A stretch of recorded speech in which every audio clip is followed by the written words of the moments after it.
Avis vascular centre, మన దేశంలోనే the best varicose vein hospital. And మెయిన్గా మన బాడీ బాగుండాలి అంటే ఫుడ్ ఈస్ వెరీ ఇంపార్టెంట్ అని మనం కూడా అంటూ అవును ఉంటాం. అవును అండ్ క్యారెట్ తింటే కళ్ళు బాగుంటాయి సో కీరా తింటుంటే స్కిన్ బాగుంటుంది. సో ఇలా అని మనం అంటుంటాం. అలాగే మన లివర్ బాగుండాలంటే ఏ కైండ్ ఆఫ్ ఫుడ్స్ తీసుకోవాలి? ఫస్ట్ ఇది మన డీమిత్ చేయాలండి. అందరూ ఈ మధ్య డీటాక్స్ డ్రింక్స్ అని అంటున్నారు. డీటాక్స్ డ్రింక్స్ ఇదేదో కలిపి అదేదో కలిపి తాగేస్తే ఇది లివర్ క్యూర్ అయిపోతుంది. ఫస్ట్ ఆఫ్ ఆల్ మనకు తెలియాల్సింది ఏంటంటే liver it self is a detoxifying agent. అంటే లివర్ మెయిన్ ఫంక్షనే డీటాక్సిఫై చేయటం. దాన్ని మనం డీటాక్స్ చేయక్కర్లా. ఓకే, ఆల్రెడీ శుభ్రంగా ఉంది, మీరు ఎక్స్ట్రా ఏది ఆల్కహాలో ఫ్యాటీ ఫుడ్డో సెడెంటరీ లైఫో లేకుండా ఉంటే దానంతా అది బాగానే చూసుకుంటుంది. మనకి బయట నుంచి ఏం అవసరం లే. హెల్దీగా వాటర్ తీసుకున్నాము, ఫుల్ కంప్లీట్ బ్యాలెన్స్ డైట్ తీసుకున్నాము, ఎక్సర్సైజ్ చేస్తున్నామంటే లివర్ బాగుంది. అండ్ సమ్ టైమ్స్ ఫాస్టింగ్ కూడా చాలా ఇంపార్టెంట్. మీరు ఏదైనా డీటాక్స్ చేయాలనుకుంటే కొన్ని అవర్స్ ఫాస్ట్ చేయండి. సో లివర్కి కొంచెం రెస్ట్ ఇచ్చినట్టు. ఓకే, ఆ రెస్ట్ ఇచ్చినందుకు లివర్ అనేది కొంచెం రెస్ట్ తీసుకుంటుంది, మళ్ళీ దాని పనిలోకి అది వెళ్తుంది. సో మనం ఏ ఎక్స్ట్రా డీటాక్స్ డ్రింక్లో లివర్కి ఇవ్వక్కర్లా, దాని పని అది చూసుకుంటుంది. ఫుడ్స్ అనేటప్పటికి so A kind of foods అనేది కూడా తీసుకుంటే మనం ఏవి తీసుకోవాలో కన్నా నేను ఏది అవాయిడ్ చేయాలో ఫస్ట్ చెప్తాను. Okay, deep fried foods, processed foods అంటే మనకి సూపర్ మార్కెట్స్లో దొరికేవి ఏది ప్యాకేజ్డ్గా ఉన్నా కూడా, లేదా మనం బయటకు వెళ్ళి డీప్ ఫ్రైడ్వి చాలా ఉంటాయి అవన్నీ. ఎందుకంటే ఆ ఆయిల్ రీయూస్డ్ ఆయిల్ కాబట్టి అది అదే ఆయిల్లో మళ్ళీ అన్నీ ఫ్రై చేస్తారు అది. And carbonated drinks, sodas. నేను ఆల్కహాల్ గురించి చెప్పట్లేదు బికాస్ దట్ ఈస్ ఆబ్వియస్. నేను అది కాకుండా షుగర్స్, మీరు ఆల్ వైట్స్ అవాయిడ్ చేయండి. వైట్స్ అంటే షుగర్, ఓకే, మైదా, వైట్ రైస్ అని కూడా అంటారు. బట్ ఐఎమ్ థింకింగ్ మోడరేషన్గా మీరు ఆ వైట్ రైస్ మరీ ఇంత తీసుకోకూడదు. వైట్ రైస్ నేను వైట్ రైస్ తీసుకుంటాను, నేను బయట ఫుడ్ తినను, నేను వైట్ రైస్ ఇంత తీసుకుంటాను, no, that is not rice for you. అంటే లిమిటెడ్గా తీసుకోవాలి, కరెక్ట్ అమౌంట్ మీరు విత్ ఎక్కువ green leafy vegetables, protein, dal, fibre తీసుకుంటూ ఒక కప్ ఆఫ్ వైట్ రైస్ తీసుకోవాలి. వైట్ రైస్ ఇంత తీసుకొని నేను బయట ఫుడ్స్ తినను అని అనుకుంటే లివర్ బాగుంటుందని మీరు అనుకోకూడదు. So this is one thing. So ఇవనేవి అవాయిడ్ చేయాలి. ఏవి గుడ్ లివర్కి, మనం ఇందాక అనుకున్నట్టు 100 to 150 ml of black coffee without sugar, without milk, ఒకవేళ కాంట్రా ఇండికేషన్ లేకపోతే is good. And water is very very good. And something మనకి తెలియాల్సింది ఏంటంటే లివర్కి ఏది గుడ్ అనేది మన డైజెషన్లో మనం తినేవి మనకి ఒక్కొక్క రోజు తింటుంటే మనకు అర్థమైపోతుంది. ఈరోజు నాకు బ్లోటింగ్ లేదు, నాకు ఈరోజు డిస్కంఫర్ట్ లేదు, నేను ఇది తింటే బాగుంది అని. సో బేసిక్లీ ప్రోటీన్ అనేది ఎక్కువ తీసుకోవాలి. ప్రోటీన్ వెజిటేరియన్స్ అనుకోండి, పన్నీర్, సోయా, రాజ్మా, చెన్నా, పప్పు ఏదైనా ఇవంతా ప్రోటీన్. అదే నాన్ వెజిటేరియన్స్ అనుకోండి, చికెన్, ఫిష్, మటన్లో రెడ్ మీట్ ఉంటుంది, ఫ్యాట్ ఎక్కువ ఉంటుంది. So these are very important అనమాట. ఇవనేది మీ డైట్లో ఉండాలి ప్రోటీన్. ఇది కాకుండా ఫైబర్, మీకు ఏది గ్రీన్గా కనిపించినా అది ఫైబర్. మీ ప్లేట్లో ఒక కప్ ఆఫ్ రైస్, ప్రోటీన్ నేను చెప్పిన దాంట్లో ఏదైనా వెజ్ అయితే వెజ్, నాన్ వెజ్ అయితే నాన్ వెజ్. ఫైబర్ ఏది గ్రీన్గా కనిపించినా అది ఫైబర్. దీంతోపాటు మనకు కావాల్సింది good fat, probably ½ spoon of fat. ఏది మీరు నెయ్యి తీసుకుంటే నెయ్యి, కోకోనట్ ఆయిల్ తీసుకుంటే కోకోనట్ ఆయిల్. మీరు యూజ్ చేసే ఆయిల్ కూడా చాలా మంచిది అయి ఉండాలి. ఈ రిఫైన్డ్ ఆయిల్స్ అనేవి తీసుకోకూడదు. నట్ ఆయిల్స్ బెటర్. బెస్ట్ అంటే రైస్ బ్రాన్. మీరు యూజ్ చేయగలిగితే, మీకు ఆ టేస్ట్ అలవాటు అయితే కోకోనట్ ఆయిల్. ఓకే, సో ఇలా ఈ ఫుడ్స్ అనేది కూడా తీసుకోవాలి ఖచ్చితంగా. Okay, activity is very important అండి. మీరు తినే ఫుడ్తో పాటు మీరు ఎంత యాక్టివ్గా ఉన్నారు, వాటర్ ఇంటేక్ బాగుందా, అండ్ స్లీప్.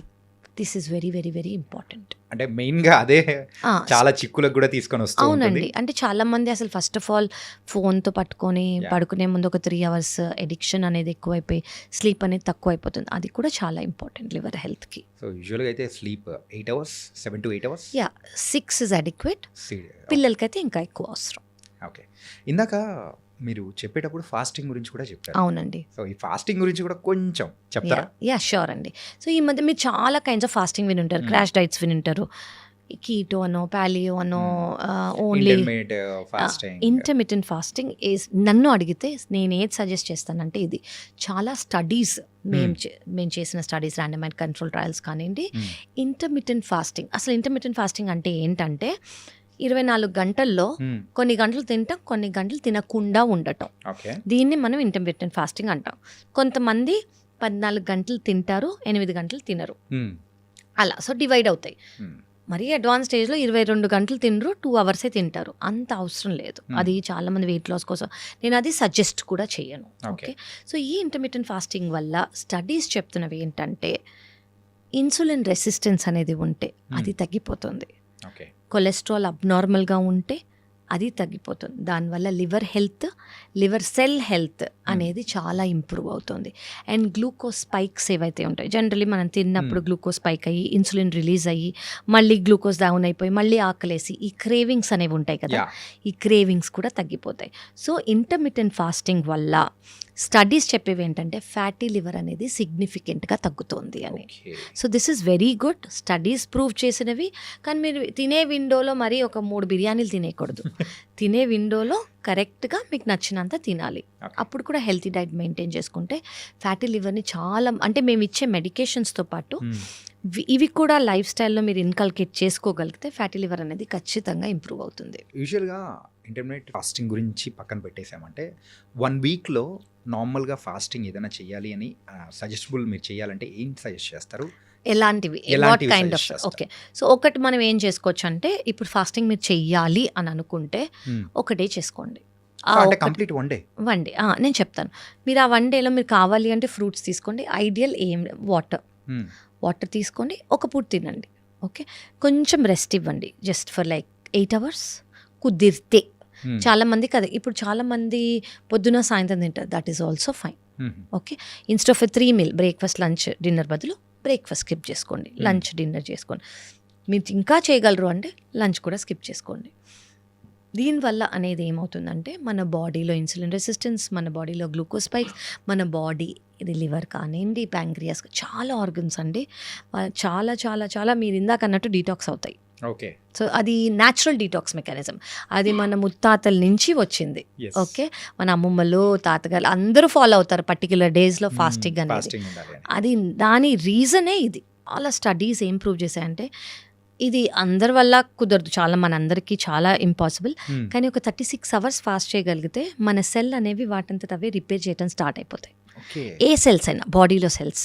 సో ఈ బేసిక్లీ ఏంటంటే సెల్లో ఏదైనా ప్రాబ్లం ఉంది, ఇన్ఫ్లమేషన్ ఉందనుకోండి, 36 hours మనం ఏమైనా తినకుండా ఉన్నాం అనుకోండి, ఆ సెల్ దానంటే అదే రిపేర్ స్టార్ట్ అయ్యి న్యూ సెల్ అయిపోతుంది. సో అంత పవర్ ఉంది ఫాస్టింగ్లో. That is a whole different topic. మనం దాని గురించి ఒక 100 episodes చేసుకోవచ్చు. అంత new studies have come. So liver గురించి మనం వస్తూ ఉంటే అన్ని చాలా విషయాలు అనేది కూడా బయటకు వస్తూ ఉన్నాయి. కరెక్ట్. సో ఫాస్టింగ్ విషయంలో కూడా సో ఇలా 36 hours అంటే అంటే అది నాట్ అందరికీ కాదండి అది. బట్ నేను మీరు ఫాస్టింగ్కి ఇంపార్టెన్స్ ఏంటి అని చెప్తున్నా. అంత పవర్ ఉంది, సెల్ రిపేర్ అయ్యేంత పవర్ అందులో ఉంది అని. ఎవరు ఎంత చేయగలిగితే అంత. మీరు 4 గంటలే ఉండగలరు, ఉండండి. మీరు 8 hours ఉండగలరు, ఉండండి. What ever you can do in a week once is fine. Once to begin with, yes. Yeah. Very good. It's more than enough. Okay. Yeah. So weekly ఒక్కసారి ఒక ఫ్యూ అవర్స్ మీరు చేసుకున్నారనుకోండి, యాక్చువల్లీ మన energy లెవెల్సే చాలా high అయిపోతాయి. స్టార్టింగ్లో కష్టంగా ఉంటుంది, కానీ దాని తర్వాత ఎనర్జీ లెవెల్స్ హై అయిపోతాయి. ఎందుకంటే మనం స్లగ్గిష్గా ఉండము, గ్లూకోజ్ రిలీజ్ చాలా మెకానిజమ్స్ అనేవి బ్యాక్గ్రౌండ్లో అవుతాయి. అవి మన ఎనర్జీ లెవెల్స్ అనేవి చాలా పీక్ అయిపోతాయి. ఓకే, అండ్ అడ్వాన్స్ టెక్నాలజీస్ అనేది కూడా అంటే ఇప్పుడు పెరుగుతూ ఉన్నాయి. టెక్నాలజీ పెరుగుతుంది కాబట్టి సో మన మెడికల్ విషయానికి వచ్చేటప్పటికి కూడా అడ్వాన్స్ ట్రీట్మెంట్స్ అనేది కూడా వస్తున్నాయి. అవునండి. ఇప్పుడు ఈ లివర్ విషయానికి వచ్చేటప్పటికి సో అడ్వాన్స్ ట్రీట్మెంట్స్ కానీ ఏమన్నా ఉన్నాయా? ఎస్, 2 things తెలియాలండి. ఇప్పుడు ఫ్యాటీ లివర్ గురించి మనం మాట్లాడుకుంటున్నాం కదా. ఫ్యాటీ లివర్లో ముందు నేను చెప్పినట్టు 5 ఏళ్ల క్రితం ఏ ట్రీట్మెంట్ లేదు. నువ్వు ఆయిల్ ఫ్యాటీ ఫుడ్స్ తినకు, వెయిట్ బరువు తగ్గించుకో, షుగర్, కొలెస్ట్రాల్, థైరాయిడ్, బీపీ తగ్గించుకో, ఇవి మాత్రమే చెప్పగలిగే వాళ్ళం మేము. ఈ మధ్యకాలంలో లాస్ట్ 5 yearsగా మనకి ట్యాబ్లెట్స్ అనేవి వచ్చాయి. ఈ ట్యాబ్లెట్స్ ఏం చేస్తాయంటే ఫ్యాటీ లివర్ని కంప్లీట్గా రివర్స్ చేస్తున్నాయి. ఇంకొక ఇప్పుడు వచ్చిన అడ్వాన్స్ ఏంటంటే ఫ్యాటీ లివర్కి ఇంజెక్షన్స్ కూడా వచ్చాయి. ఎస్, ఇంజెక్షన్స్ కూడా వచ్చాయి. అఫ్కోర్స్ ఇది లైఫ్ స్టైల్తో పాటు ఓన్లీ ఇంజెక్షన్స్ ఇస్తే తగ్గిపోవండి. నాకు చాలా మంది పేషెంట్స్ వచ్చి నాకు ఫ్యాటీ లివర్ ట్రీట్మెంట్ ఇవ్వండి, నేను బరువు తగ్గను, నాకు ఫ్యాటీ లివర్ ట్రీట్మెంట్ ఇవ్వండి, నేను రోజుకి 3 బిర్యానీలు తింటాను, నాకు ఫ్యాటీ లివర్ ట్రీట్మెంట్ ఇవ్వండి, నాకు షుగర్ కంట్రోల్ అవ్వకపోయినా నాకు అవ్వదు. అలా అవ్వదు. మీ లైఫ్ స్టైల్ అనేది క్లీన్గా ఉండాలి.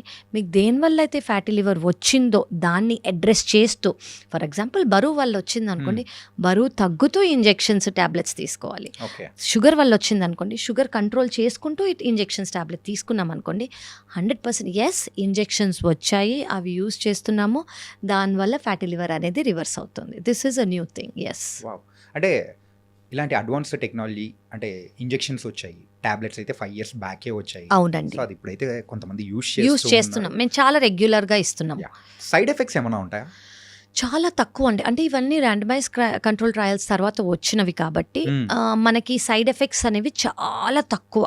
చాలా ఒక ట్యాబ్లెట్కి మాత్రం చాలా తక్కువ శాతం మంది ఇచ్చింగ్ వస్తుంది అని మాత్రం చెప్పారు. ఆ ఇచ్చింగ్ ఇప్పుడు బాడీ ఇచ్చింగ్ కొంతమంది చాలా డెలికేట్గా, అంటే ఓవర్గా సివియర్గా కాదు, ఒక 5,000 మందిలో 1%. ఓకే. సో సిగ్నిఫికెంట్ కాదు. సో దానికి రివర్స్ చేసుకోవచ్చు, లేదంటే వాళ్ళకి ఆపేస్తాం కూడా. కానీ మేజర్ సైడ్ ఎఫెక్ట్స్ ఏమన్నా ఉన్నాయంటే లేవు, దీనివల్ల లేవు, అస్సలు లేవు. సో టాబ్లెట్ వల్ల అండ్ ఇంజెక్షన్స్ వల్ల లేవు. దాని వల్ల అయితే మనం మానిటర్ చేసుకుంటూ ఉండాలి. టాబ్లెట్స్ తీసేసుకున్నాను కదా అని వెళ్ళిపోకూడదు. ఆ టాబ్లెట్స్ వల్ల రిజల్ట్ ఏంటి, దాని డ్యూరేషన్ మనం పెంచాలా, దాని డోస్ మనం పెంచాలా, మీ అండర్లైన్ ఫ్యాక్టర్స్ రెస్పాన్స్ అవుతుందా లేదా అని మేము ఫ్రీక్వెంట్గా పిలిచి చూస్తాం.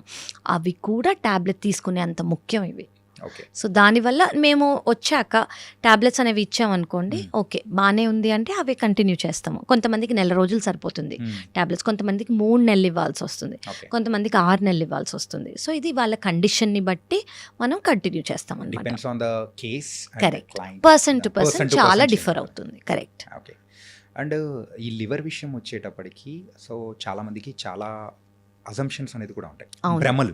అవును. మెయిన్గా ఎలాంటి భ్రమలు మీరు వింటూ ఉంటారు యాజ్ ఎ డాక్టర్గా? ఓకే అండి. ఒకటైతే ఏంటంటే లివర్ ప్రాబ్లం ఉన్నప్పుడు, జాండిస్ ఉన్నప్పుడు నాన్ వెజ్ తినకూడదు. ఇందాక మనం మాట్లాడదాం. చాలా ఇంపార్టెంట్ అండి ఇది. అంటే ఇది నాన్ వెజ్ ఎవరైతే కన్జ్యూమ్ చేస్తారో, జాండిస్ ఉన్నప్పుడు ఖచ్చితంగా నాన్ వెజ్ తినచ్చు. ఎగ్ వైట్ తీసుకోవచ్చు, చికెన్ తీసుకోవచ్చు, ఫిష్ తీసుకోవచ్చు. కానీ ఇది ఎలా తీసుకోవచ్చు, డీప్ ఫ్రైడ్గా ఫ్రై లాగా కాదు, ఇది కుక్ చేసి లేదా బాయిల్ చేసి తీసుకోవచ్చు. ఎందుకు, ఇవి ప్రోటీన్ కాబట్టి. లివర్కి ప్రోటీన్ అనేది ఆ టైంలో చాలా ముఖ్యం, లివర్ రీజనరేట్ అయ్యి ఫంక్షన్ చాలా బాగా అవ్వడానికి. మటన్ కానివ్వండి, ఫ్యాటీ పోక్, బీఫ్, వీటిలో కొవ్వు అనేది ఎక్కువ ఉంటుంది. సో అవి ఖచ్చితంగా అవాయిడ్ చేయాలి. అందరూ చాలా బ్లాంకెట్ స్టేట్మెంట్గా నాన్ వెజ్ తినకూడదు అని వస్తారు. దానివల్ల నీరసము వాళ్ళకు ఉంటుంది, దానివల్ల తీసుకునే వాళ్ళు కూడా ఇంకా ప్రోటీన్ లాస్ అనేది ఉంటుంది వాళ్ళకి చాలా నీరసంగా. వెజిటేరియన్స్ అనుకోండి, పన్నీర్, సోయా, దాల్స్, రాజ్మా, చెనా అనేవి తీసుకుంటే ఈ టైంలో వాళ్ళకి అరుగుదలకి ఏమీ ప్రాబ్లం లేకపోతే దీనివల్ల లివర్ అనేది చాలా ఫాస్ట్గా ఇంప్రూవ్ అవుతుంది. కరెక్ట్. ఎస్. ఇందులో చిన్నది అడుగుదాం అనుకున్నామా? సో ఈ నాన్ వెజ్ తీసుకునేటప్పుడు కూడా చాలామంది తీసుకునే ప్రొసీజర్ అనేది పర్ఫెక్ట్గా లేకపోవడం వల్ల కూడా ఇష్యూస్ వచ్చే అవకాశం అనేది కూడా ఉంటుంది. ప్రొసీజర్ అంటే లైక్ మీరు చెప్పినట్టు డీప్ ఫ్రైడ్. yes టోటలీ అండి, చాలా ఇంపార్టెంట్. వెరీ అంటే ఇప్పుడు ఇంపార్టెంట్. ఈ పాడ్కాస్ట్ చూస్తున్న వాళ్ళు కూడా అరే జాండీస్ ఎవరికైనా వచ్చిందంటే పర్లేదు చికెన్ పెట్టేసేయండి, ఏం కాదు అని అది చెప్పేసి. ఎలాంటి ఏంటి, బాయిల్డ్ అయితే బెటర్, ఓకే. అండ్ కుక్డ్ అయితే గ్రేవీలా కుక్ చేస్తే ఆయిల్ చాలా మినిమల్ ఉండాలి.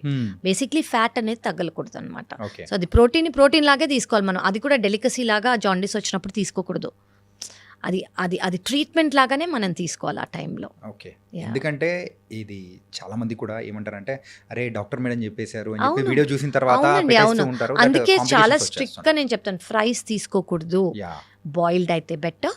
గ్రేవీలో మినిమల్ ఆయిల్ ఉండాలి. గ్రేవీలు మీరు తీసుకోవాలంటే మినిమల్ ఆయిల్ ఉండాలి, అది ఫ్రై లాగా ఉండకూడదు. అదొక బ్యూటిఫుల్లీ టేస్టీ, అది కాదు ముఖ్యం అక్కడ, ఆ ప్రోటీన్ ఇంటేక్ అనేది ముఖ్యం.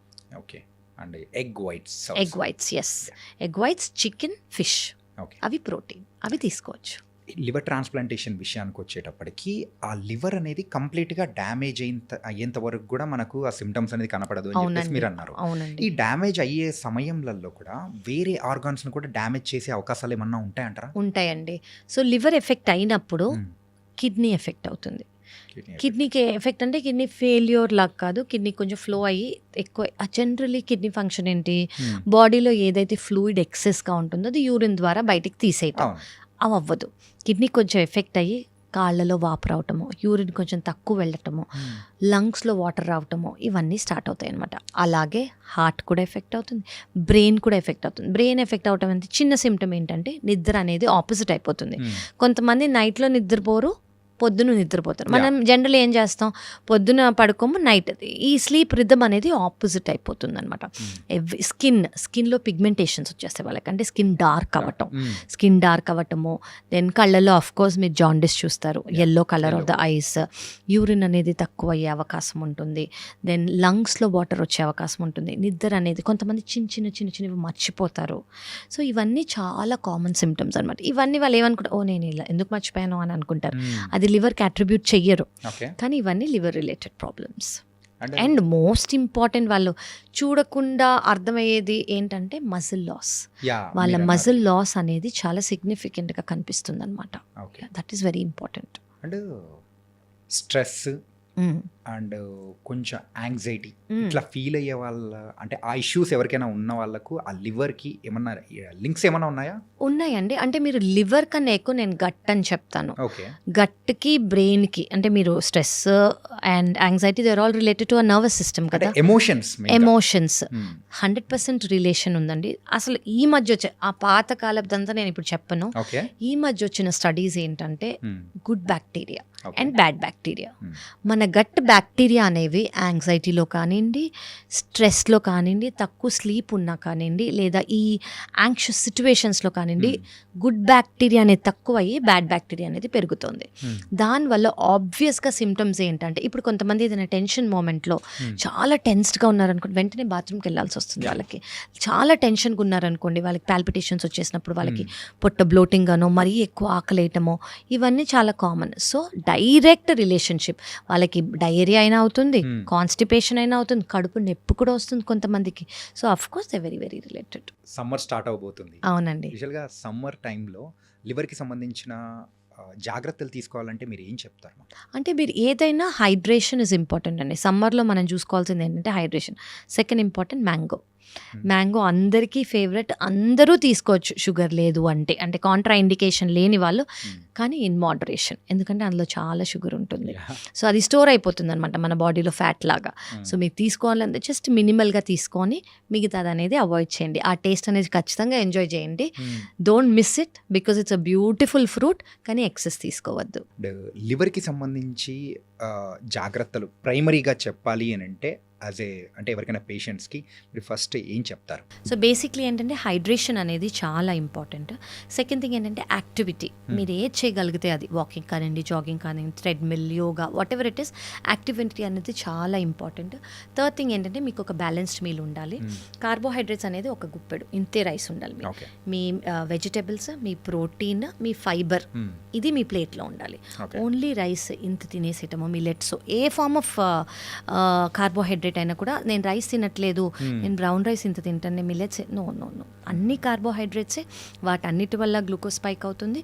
సో కార్బోహైడ్రేట్స్ అనేది ఇంత తీసుకొని మానేయక్కర్లేదు, కానీ మినిమల్గా తీసుకొని మిగతావి కూడా తీసుకోవాలి. That is very important. And మనం ఇందాక అనుకున్నట్టు alcohol is a no, strictly no. మీరు కాన్షియస్గా ఎఫర్ట్ అనేది పెట్టాలి మీకోసము. అండ్ మీరు ఫాలో అయితే మిమ్మల్ని చూసి చాలామంది ఫాలో అవుతారు. ఓకే అందరు తాగుతున్నారు, తాగని వాళ్ళు కూడా ఉన్నారు. ఎందుకంటే కొంతమంది ట్యాబు వల్ల తీసుకునే వాళ్ళు కూడా ఉంటారు. సో మీరు ఒక్కరు చేయగలిగారు అనుకోండి, మిగతా వాళ్ళు మిమ్మల్ని చూసి ఫాలో అవుతారు. So that is a very good message. మీరు అందరికీ పాస్ చేసి you can help so many families actually. So అదనేది చాలా కామన్ అయిపోయింది, అది మనం అన్కామన్ చేద్దాం ఇప్పుడు. Okay. And the last question of this podcast ఏంటంటే, స్టార్టింగ్ మనం మందుతోనే మొదలెట్టాం, ఎండింగ్ కూడా మందుతోనే స్టార్ట్ చేద్దాం. మందు, సో మెయిన్గా డ్రింకింగ్ హ్యాబిట్ అనేది రెగ్యులర్గా ఉంటేనే మరి లివర్ డ్యామేజ్ అవుతుందా, లేకపోతే అంటే కొంతమంది సోషల్ డ్రింకర్స్ ఉంటారు, అప్పుడప్పుడు మాత్రమే తాగుతున్నాను నాకేమవుతుంది అని చెప్పేసి అనుకుంటూ ఉంటారు. సో అలాంటి వాళ్ళ విషయంలో కూడా ఈ లివర్ అనేది డ్యామేజ్ అవుతుంటుందా? సో రెండు చాలా డిఫరెంట్ అండి. ఇప్పుడు డైలీ తీసుకుంటున్నారు, ఎంత అమౌంట్ ఆఫ్ ఆల్కహాల్ తీసుకుంటున్నారు, డైలీ తీసుకుంటున్నారా, ఎన్ని ఇయర్స్గా తీసుకుంటున్నారు, ఇది చాలా ఇంపార్టెంట్. అప్పుడప్పుడు తీసుకుంటున్నారు కానీ ఒక ఫుల్ బాటిల్ తాగారు అనుకోండి, that's again danger. Okay, so దీన్ని బింజ్ డ్రింకింగ్ అంటారు. సో స్టాండర్డ్ డ్రింకింగ్ కన్నా binge drinking is more harmful. So అప్పుడప్పుడు తీసుకున్నా కూడా ఎంత తీసుకోవాలో అంతే తీసుకోవాలి. కానీ ఇండియన్ నార్మ్స్ ప్రకారం స్టాండర్డ్ డ్రింక్ అనేది ఇంకా రాలేదు. ఓకే. బట్ మీరు అంటే if you are taking try to avoid alcohol. Indian standards వచ్చినప్పుడు we will do a interview. Yeah. But western standards ప్రకారం 7 grams ఆఫ్ ఆల్కహాల్ అంటే ఒక ఇది డ్రింక్స్ ని బట్టి చాలా డిఫరెంట్ అవుతుంది అనమాట. Okay. బియర్కి అయితే ఇంత, హార్డ్ లిక్కర్కి అయితే ఇంత, వైన్కి అయితే ఇంత అని. సో ఇట్ బేసిక్లీ ఏంటంటే 2 drinks కన్నా ఎక్కువ తీసుకోకూడదు at any given point of time. Okay, 2 drinks కన్నా ఎక్కువ తీసుకుంటే దాన్ని over a period of time liver అనేది హార్మ్ఫుల్. ఓకే. సో వీటి అన్నిటికీ బదులు మానేస్తే హ్యాపీ కదా. Best, yeah, the only solution. Only solution, the permanent solution Yes. For healthy life, yes, totally. And healthy liver. Healthy liver also. Yes. Yeah, nice ma'am. And ఈరోజు liver health గురించి బోల్డ్ అనే విషయాలు కూడా చాలా చక్కగా వివరించారు Kavya ma'am. Thank you, Andy. Thank you so much. And కొన్ని ఉన్న భ్రమలు లైక్ మిత్స్ అనేది కూడా మనం కూడా పారదోలేలా చేశాము. అవును. అండ్ ఈ పాడ్కాస్ట్ ద్వారా మెయిన్గా అంటే అందరూ మారాల్సిన అవసరం లేదు, బట్ కొంతమంది మారినా కానీ వాళ్ళు హెల్తీగా మారారంటే మిగతా వాళ్ళని కూడా మార్చే అవకాశాలు ఉంటుంది. ఖచ్చితంగా. So because of you really thank you so much. Thank you so much అండి. Thank you.